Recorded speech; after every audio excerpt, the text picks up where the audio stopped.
등잔대에 대한 말씀, 그리고 진설병에 대한 두 개의 말씀인데요.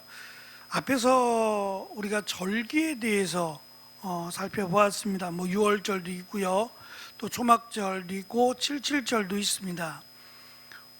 이 굉장히 중요한 절기에 대해서 말씀을 하시고, 그 다음에 이어지는 24장이 이 성소 안에 들어가는 이 등잔대, 그리고 떡상이라고 불려지는 등잔대 맞은편에 놓게 되는 오늘 나눠드린 페이퍼를 잠깐 보시겠어요? 혹시 참석하지 못하는 분들을 위해 제가 그림을 준비했는데, 순금 등잔대 그리고 진설병을 위한 상, 이건 우리가 출애굽기 할 때 출애굽기 25장에서 이미 살펴본 그림들입니다.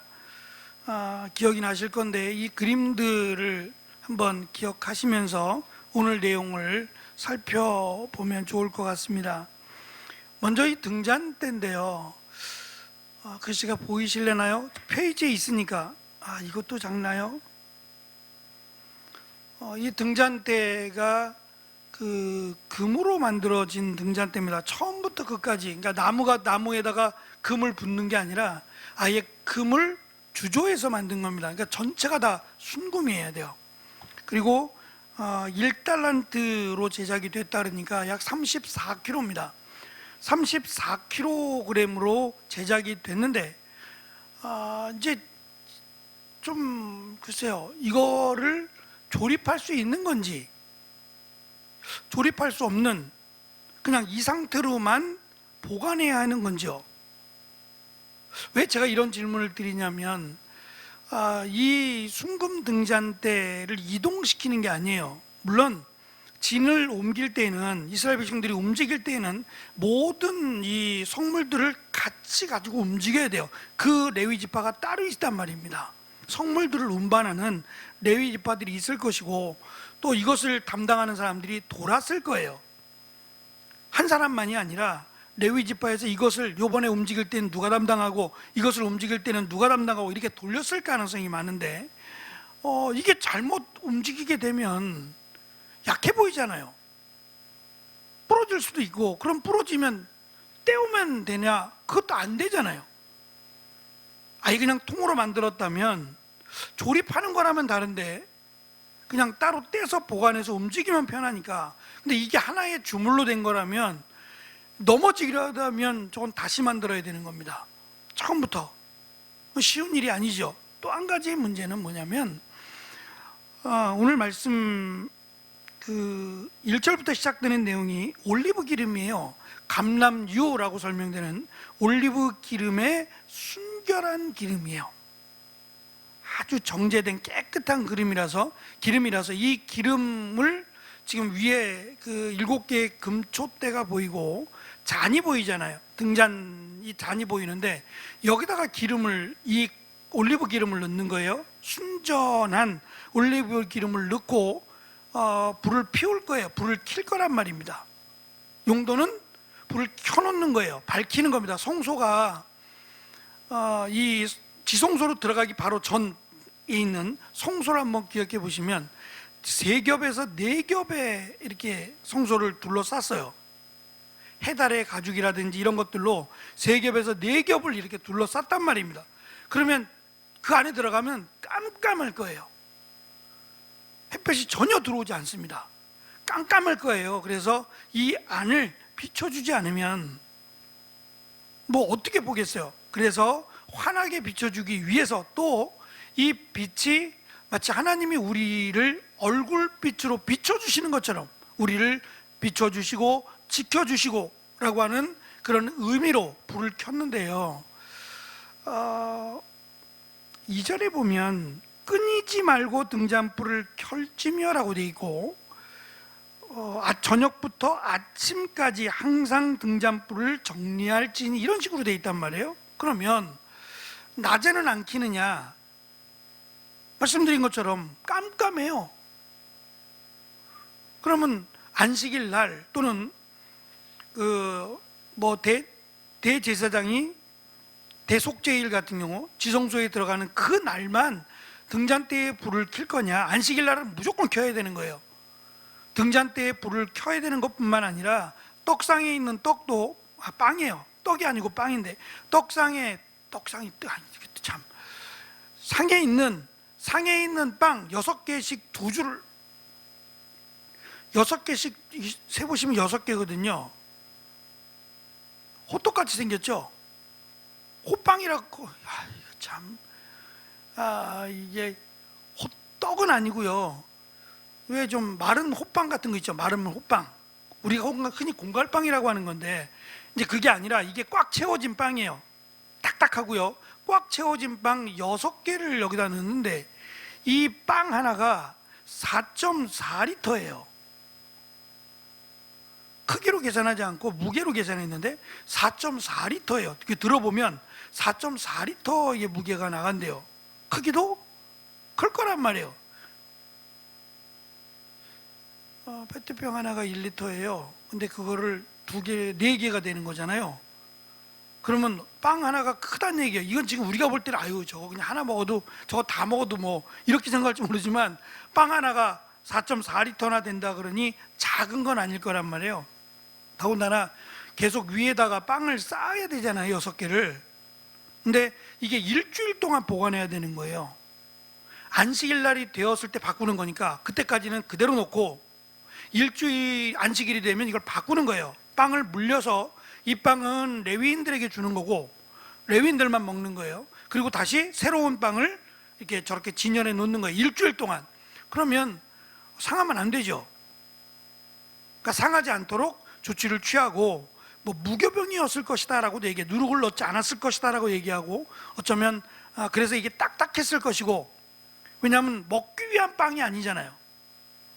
목적이 먹기 위함이 아니라 진열하기 위함이에요. 우리를 광야에서 하나님이 먹이시고 입히셨던 12지파를 상징하는 빵이었기 때문에 6개씩 이렇게 쌓아서 두었다는 거죠. 그래서 이 상 바로 앞에 이제 등잔대가 있는데 저녁부터 아침까지만 켜놓을 것이냐? 말씀드린 것처럼 어둡다니까요. 의미로 보면 그 성소, 지성소 바로 앞에 되는 성소를 환하게 밝혀주는 게 더 의미가 있죠. 환하게 밝혀주는 게. 그러면 지금 오늘 말씀에도 이 등잔불이 지금 그냥 켜지진 않을 거란 말이에요. 이건 그냥 이럴 것이다라고 해서 만든 겁니다. 이럴 것이다라고 만들었는데 저는 궁금한 게 사실은 위에도 궁금하지만 밑에가 더 궁금해요. 왜냐하면 기름을 저기 그 맨 위에 있는 잔에다만 기름을 채울 경우에 심지를 뒀겠죠. 심지를 뒀으니까 불이 붙을 거 아니에요? 심지를 뒀을 텐데 저 위에다가만 잔을 두었다면 과연 그만큼이 얼마나 저게 큰지 지금 이 길이가 나와 있는데요. 길이가 안 나왔구나. 크기가 이 순금 등잔대에는 크기가 나와 있지 않고 모양이나 이런 설명만 되어 있는데요. 이 등잔대 기름을 가지고 과연 저녁부터 아침까지 적어도 10시간이라고 치면 10시간을 태울 수 있냐 이거예요. 약하게 한다고 할지라도 10시간을 저게 버틸 수 있느냐는 거죠. 만약에 그렇다면 저 위에 있는 이 기름을 넣는 이 잔은 커야 돼요. 또 한 가지는 하루 종일 24시간을 저거를 켜놓는다고 했을 때에는 꺼지지 않도록 해야 된다 그러니까 24시간을 켜놓을 경우에는 그냥 수시로 들어가서 그 레위인 중에 저 기름을 담당한 레위인이 수시로 들어가서 시간을 체크하고 그 시간대에 들어가서 계속 기름을 불 거냐? 그렇더라도 이 심지가 타고 하면 찌꺼기가 생기잖아요. 청소를 해야 된단 말이에요. 이건 또 어떻게 할 거냐? 그래서 이렇게 생각합니다. 일단 꺼지지 않는 불이 더 의미가 있다. 어차피 이 성소 자체가 어둡기 때문에 깜깜하기 때문에 한 개, 2개만 켜는 것은 의미가 없어요. 7개를 다 켜는 게 의미가 있는데 일단은 켜는 게 의미가 있다면 24시간을 켜는 게 맞다. 그러면 청소를 언제 하느냐? 이 낮의 경우, 낮에 하는데요. 낮에는 이 가운데 중심으로 해서 가운데 있는 잔 빼고 양쪽으로 3개씩이잖아요. 가운데 중심으로 해서 3개씩인데 이 3개만 켠다는 거예요. 3개만 켜고 이 3개를 청소하고 난 뒤에 불을 켜면 이쪽을 끄고 이쪽을 청소하고, 이런 식으로 낮에는 청소하고 저녁에는 7개를 다 켰을 거라는 거예요. 근데 말씀드린 것처럼 둘 중에 하나입니다. 만약에 등잔이 작다면 이 밑에 부분에 기름을 공급할 수 있는 장치를 해서 지금 저렇게 보이지만 밑에 이 감람유를 계속 채워 넣을 수 있는 어떤 장치가 있어서 그 기름이 위로 계속 공급되어져 갔을 것이다. 그렇지 않았다면 등잔대가 저렇게 보이는 것보다 훨씬 더 컸을 것이다. 그러면 이 간격도 등잔대에 따라서 등잔대 깊이를 더하거나 그랬겠죠. 이 간격도 더 지금보다 이 모양보다는 훨씬 더 다른 모양이 되지 않았을까라고 하는 점입니다. 어쨌든 중요한 것은 뭐 지금은 남아있지 않으니까요. 이 등잔대를 지금 켜는 목적이 안식일날 페이퍼에도 있습니다만 그 2마리의 숫 양을 번제로 드리는 것처럼 안식일마다 무조건 진설병이라고 제가 말씀드린 건 과자의 의미가 있어서 진설병이 된 거예요. 근데 과자가 아니라 빵일 겁니다. 빵일 거예요. 그러니까 이런 부분은 그냥 우리가 오랜 시간 동안 진설병 그래 왔으니까 우리가 생각을 하는 거지, 사실은 이들은 무슨 과자를 먹었겠어요? 빵이겠죠. 빵인데 그냥 진설병 이렇게 그냥 소개가 되어 왔기 때문에 진설병이라고 말씀을 드리는 것이고, 이 진설병이라고 되는 상에 놓인 진설병, 진설하는 빵인데 이 12개의 빵을 안식일마다 새 거로 교체를 해줘야 된다. 그리고 이것은 버리면 안 되고 이것은 레위인들이 먹을 수 있도록, 레위인들만 먹을 수 있도록 먹기는 불편했을 거예요. 딱딱했을 거니까요. 하지만 하나님께 드린 것이기 때문에, 하나님 앞에 드렸던 거룩한 거기 때문에 아마 이들은 어떠한 방법으로도, 소개되고 있지 않지만 어떠한 방법으로 이것을 먹었을 것이고, 한 지파만이 아니라 이것을 그냥 무조건 먹어야 되는 지파 이런 건 아닐 것이고 지파가 돌았을 거예요. 담당자가 돌았던 것처럼 이 진설병을 받는, 이번에는 어느 지파가 뭐 구역이라 그래야 되나요? 어느 지파가 받고 레위 지파도 나눠지니까 그쪽 자손들이 받고 이쪽 자손들이 받고 이렇게 순번이 있어서 저거 얼마 안 되잖아요. 아무리 크다 그래도 12개밖에 안 되는 빵을 레위인들이 다 먹을 수 있겠어요? 그건 의미가 없으니까 돌아가면서 그들이 취했을 것이다 라는 겁니다. 먼저 말씀드린 것처럼 이 등잔대와 진설병은 출애굽기 25장 그리고 37장에서 만드는 방법이라든지 이런 것들을 이미 소개했어요. 그럼에도 불구하고 여기서 다시 지금 이것을 소개하는 이유는 간단하지만 앞에 있는 절기도 중요한데 이 절기와 관련해서 이 절기를 행함에 있어서 성막이라든지 성소가 중심이 되니까 그곳에서 이 등잔대 역할이나 또 진설병의 역할이 있기 때문에 지금 같이 물려서 이렇게 설명을 하고 있다라고 보시면 좋을 것 같습니다. 출애굽기 25장 37장을 참고하면 이 전체를 녹여서 세공을 하는 고도의 기술적 과정을 통해서 만들어졌다 그러니까 그것이 이제 전부 다 깎아서 만들었다는 고도의 기술인지, 아니면 목적은 장식용이 아니라 불을 켜는 거기 때문에 불을 켜기에 켤 수 있도록 계속해서 심지가 뭐 과도하게 타거나 그름이 생기거나 그러지 않고 잘 탈 수 있는 그런 기술이 들어가지 않았을까라고 주장도 합니다. 밝힌 대로 올리브 기름, 감람유라고 소개되는 올리브 기름으로 이 기름을 채우라고 하셨고요. 이 페이지 중간에 보시면 제가 계속해서 불을 켜두라라고 하는 부분이 이 부분이 됩니다. 청소를 어떻게 할 것이며 또 24시간, 저는 그냥 24시간 켰을 것이다 라고 봅니다. 저녁에만 켠 것이 아니라, 저녁부터 아침까지가 아니라 그냥 24시간을 켜는데 이것을 관리하고 청소하는 것이 필요하니까 그것은 낮에, 3개를 끄고 청소하고 그 다음에 켜고 나머지 3개를 끄고 청소하는 방법으로 청소를 했을 것이다 라고 하는 생각입니다. 이것은 그 유대인의 문헌에도 그런 방법의 내용들이 나와서 설득력이 있다라고 생각을 합니다. 진설병에 대한 히브리어 뜻은 말씀드린 적이 있죠. 얼굴빵이라고 하는 뜻입니다. 얼굴같이 생겼잖아요. 둥그러니까 둥그러서 얼굴빵이라고 하는 뜻이고, 이것은 하나님의 그 얼굴빛을, 하나님의 얼굴이 있는 건 아니잖아요. 하지만 우리가 얼굴이 있기 때문에 마치 우리가 사랑하는 사람을 이렇게 바라보는 것 자체가 보호하고 돕겠다라고 하는 의지예요.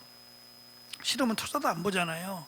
그러니까 본다라는 얘기는 관심이 있다는 얘기고, 또 보살핀다라고 하는 의미가 있어요. 그러니까 하나님이 그 얼굴빛을 이스라엘 백성들에게 우리에게 비춰달라라고 하는 의미에서 이스라엘 백성들을 상징하는 빵을 얼굴 모양의 빵으로 만들어서 상에 올려다 놓는 겁니다. 그리고 하나님께서 그 빵을, 그 예물을 기쁘게 받으신다라고 하는 것을 설명하고요. 한 줄에 6개씩 2줄로 놓았고 각 줄 위에는 불순물이 없는 정결한 유향이 첨가가 됩니다. 이 유향은 소재의 밀가루 위에도 놓여졌는데요. 한 움큼 이렇게 주어져 놓여졌는데, 빵 하나의 크기는 약 4.4리터 계산해 보면 4.4리터가 됩니다. 그러니까 크다는 얘기예요. 진설병은 안식일마다 새로운 빵으로 교체가 되었고, 여기에 그 빵이 이스라엘을 위한 것, 영원한 언약이라고 하는 말이 첨부됩니다.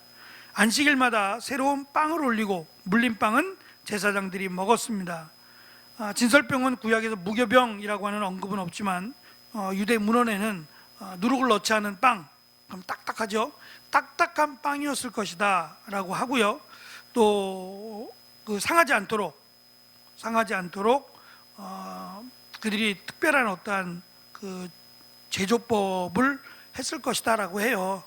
뭐 훈제를 했든지, 그래서 상하지 않는, 곰팡이가 피거나 그러면 난리가 나니까 그러지 않는 방법으로 진설병을 만들었다는 거고요. 그 다음 이어지는 내용이 10절부터 23절이 되는데 절반이잖아요.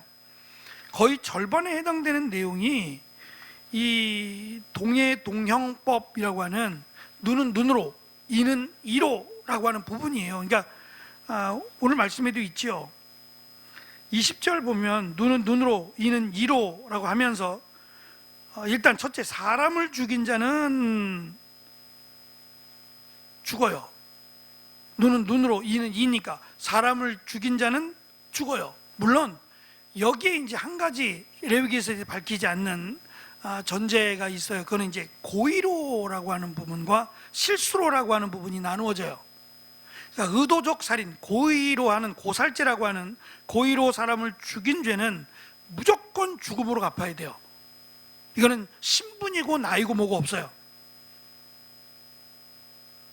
근데 이제 실수로 한 경우, 고의가 없는 경우는 기억나세요? 어떻게 한다고?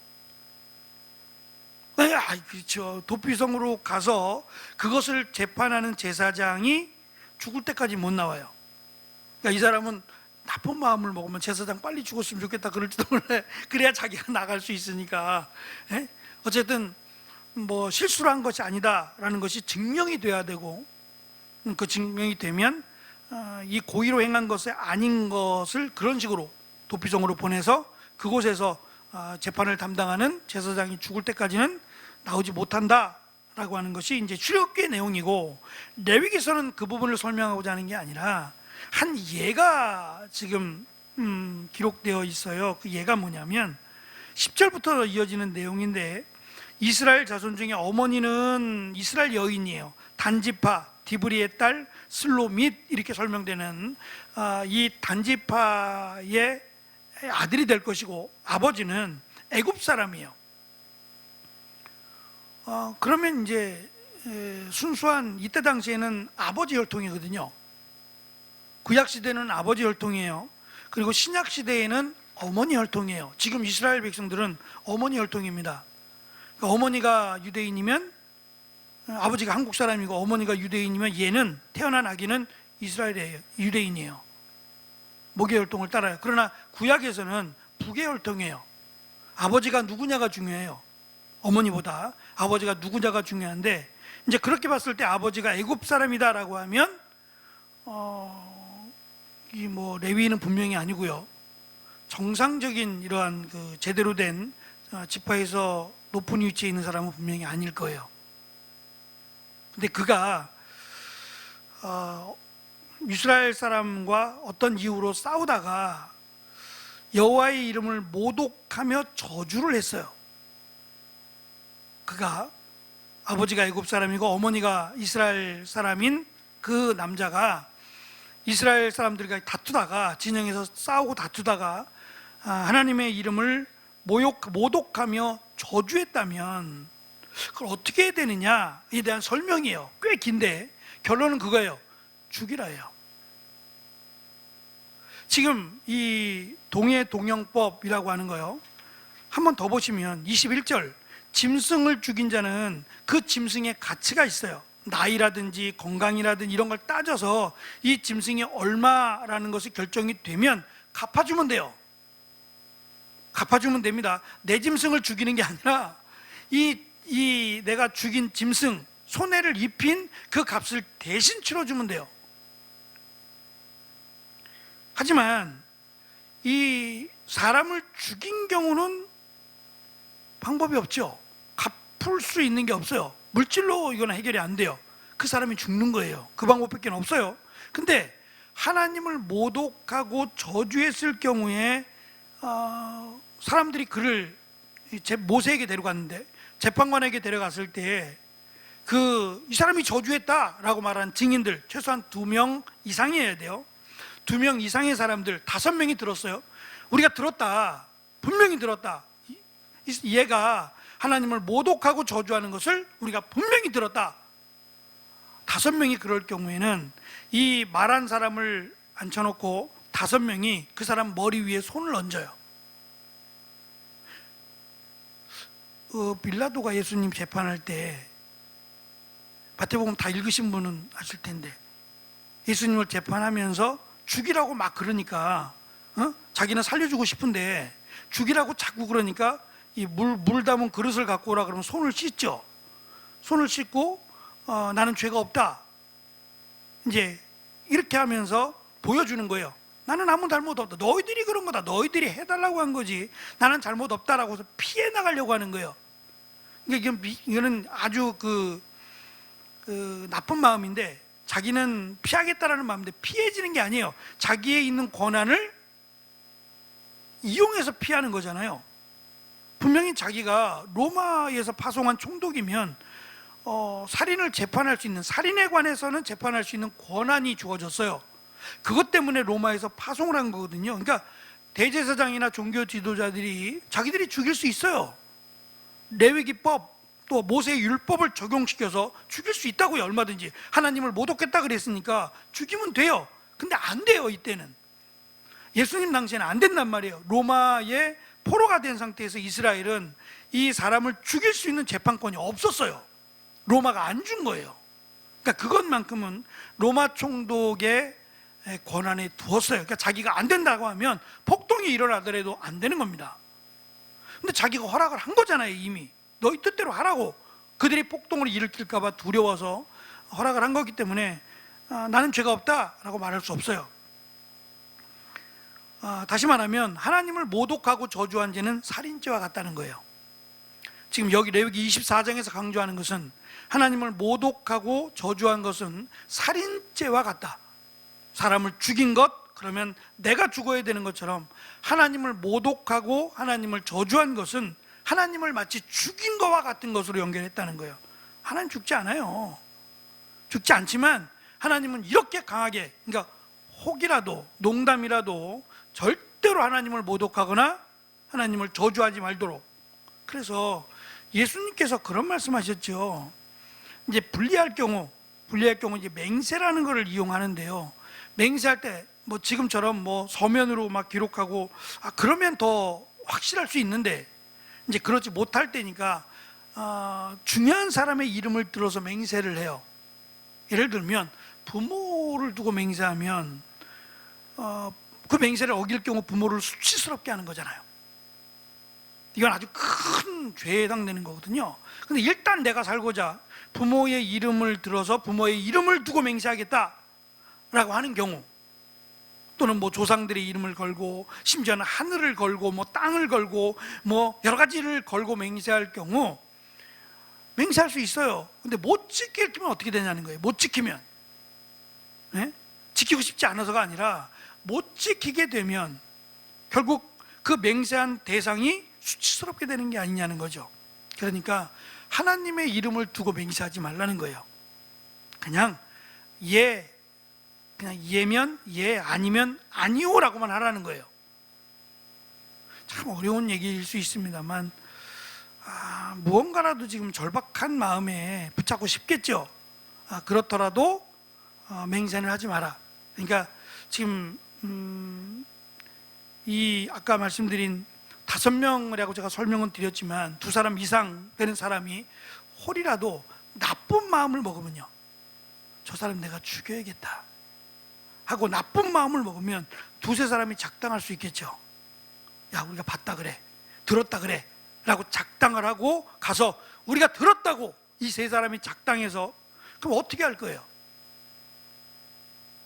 물론 성경에는 하나의 그 방법을 제시하긴 해요. 이렇게 태워가지고 탄 물을 먹으라고 얘기하거든요. 이제 그것이 어떻게 증상으로 드러나는지는 하나님께서 그것을 어떠한 증상으로 보이신다고 말씀하셨으니까 두렵긴 하지만 실제로 뭐 그렇게 거짓말하지 말라는 게 목적이지, 거짓말하게 되면 답이 없잖아요. 결국 이 말은 평상시에 같은 그 시족 사회였으니까, 지금은 이제 지파별로 살고 있지만 같이 살고 있는, 더불어 살고 있는 사람들과의 관계에 대한 설명이에요. 그러니까 이스라엘 백성들이 지금 이 자기의 어떤 그 땅으로부터, 조상으로부터 물려받은 땅 재산은 사라지지 않아요. 이 희년 때문이죠.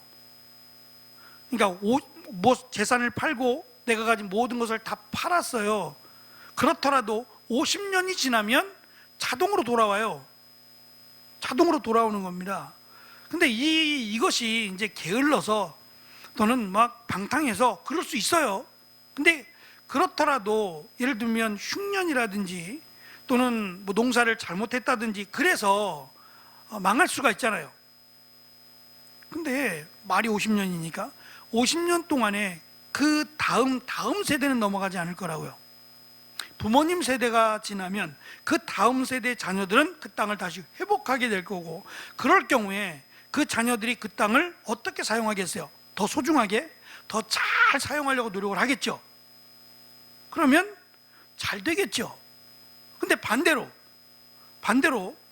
그 땅을 취하게 돼서, 재산을 취하게 돼서 넉넉하고 부여로운 사람들은 그 자식들이 그 다음 세대의 것에 대해 관심을 갖겠어요? 아무래도 뭐 여유 있게 살다 보면 그런 거에 대해서 뭐 깊이 고민하고 살지 않았을 거예요. 그럴 경우 흉년이 한번 들었다든지 또 바꿔줄 수 있잖아요. 역전될 수 있는 거예요, 얼마든지. 그러니까 이 사람이 뭐 잘못을 해서 또는 문제가 생겨서 그 재산을 내가 사고 그 사람을 내가 일꾼으로 썼다 할지라도 결코 노예로, 종으로 삼지 말라는 거예요. 그렇더라도 그는 형제라는 말씀을 하셨잖아요. 그 다음 세대가 어떻게 될지 모르는 거잖아요, 사실은. 그러니까 평상시에 그들의 삶을 뒤바뀔 수 있는 거니까 평상시에 그들의 삶을 지금 더 강조하고 있다라고 보여지고요. 단호한 것은 어쨌든 하나님을 모독하거나 저주하는 것은 살려두지 말라. 그러니까 뭐 어느 정도냐라는 것은 또 차이가 있겠습니다만, 죽이기 위함이 목적이 아니라 하지 말게 함이 목적이죠. 워낙 강하게 말씀하신 거니까. 예를 들어서 사람을 다치게 했어요. 한쪽 이쪽 사람의 이게 막 내가 해코지 하다가 쳐가지고 한 사람의 눈이 멀었어요. 그럼 어떻게 해야 돼요? 눈으로 니는 이잖아요. 그죠? 그럼 나도 한 정도 멀어야 되는 거예요. 다른 것들은 그냥 보상이 돼요. 짐승들도 보상이 되지만 이 사람에게 행한 것만큼은 못하게 하시는 거예요. 힘이 있다든지 내가 권세가 있다든지 이런 것들을 결코 사용하지 못하도록. 결국 그 말씀은 하나님 앞에서는 누구나 하나님의 백성에 불과하다라는 것을 잊지 말라는 거예요. 지금은 어떨지 모르지만 그 다음 세대는 또 어떻게 될지 모르는 거잖아요.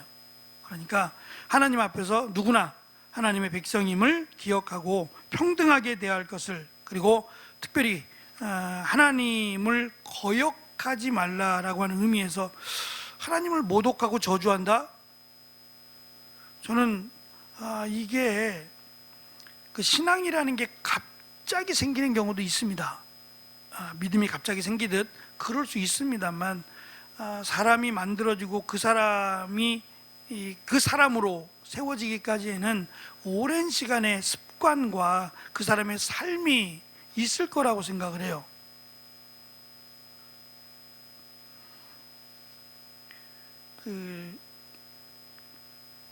성인병이라고 하는 병이요, 이 병이 그 사람의 생활 습관이나 그 사람이 먹는 음식과 아주 밀접한 관련이 있대요.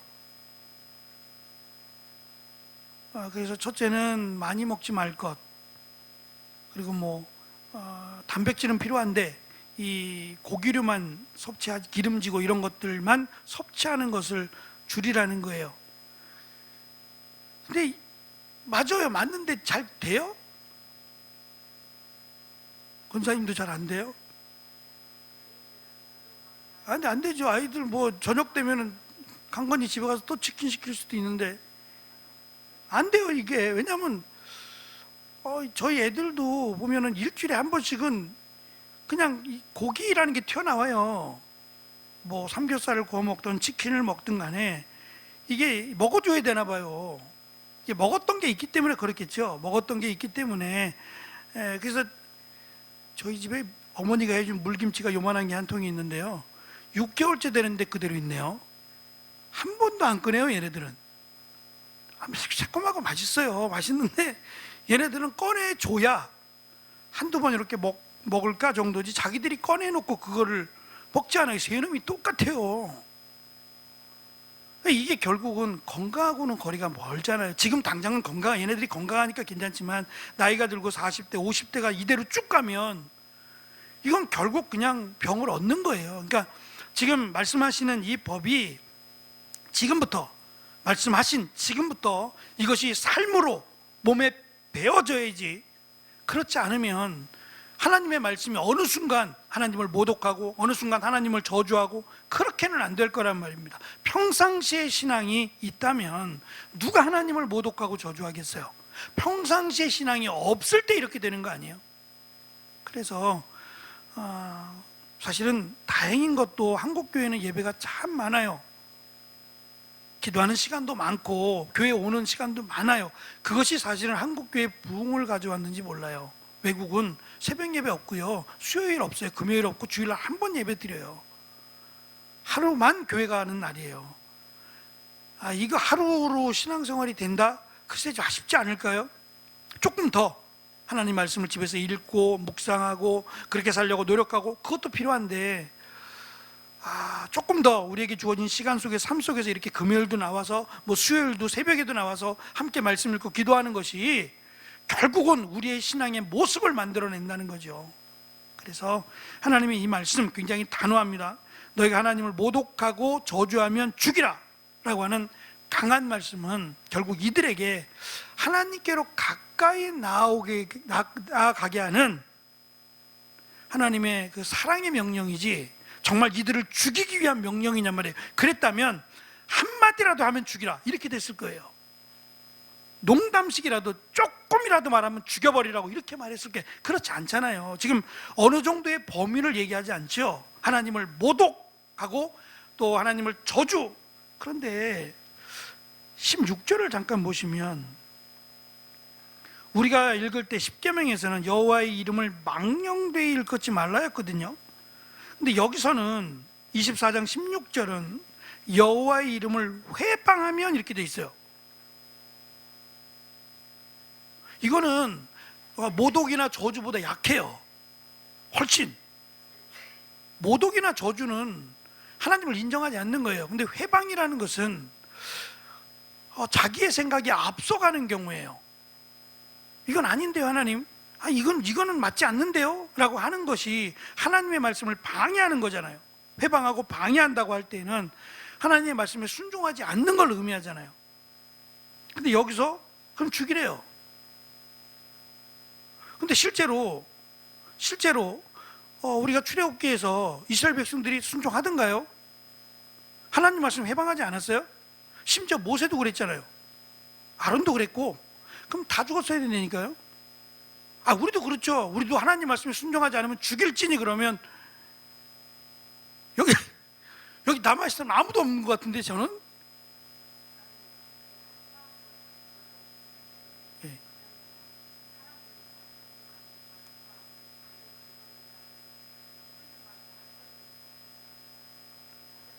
그러니까 이게 만약에 그것이 목적이라면 어느 정도의 등급을 좀 매겨놨을 거 아니에요. 이 정도 하나님의 말씀을 해방하면 죽인다든지 어떤 그 세세한 기준을 만들어놨을 때 안 하는 이유가 지금 이렇게 회방하면 죽일지니라고 하는 거지, 정말 하나님의 말씀을 해방했다고 해서 죽였냐 말이에요. 물론 레위기 10장에서 있었어요. 다른 불을 씀으로 죽은 사람이 있었어요. 근데 자잘못을 따지면 이들만 잘못했을까요? 이거는 정말 잘못했다라고 하더라도 이거에 준하는, 예를 들어서 이제 레위인들이 옷이 많으니까 옷을 입어야 되는데 옷을 뒤집어 입었어요. 정신을 못 차리다가 뒤집어 입었으면 죽어요?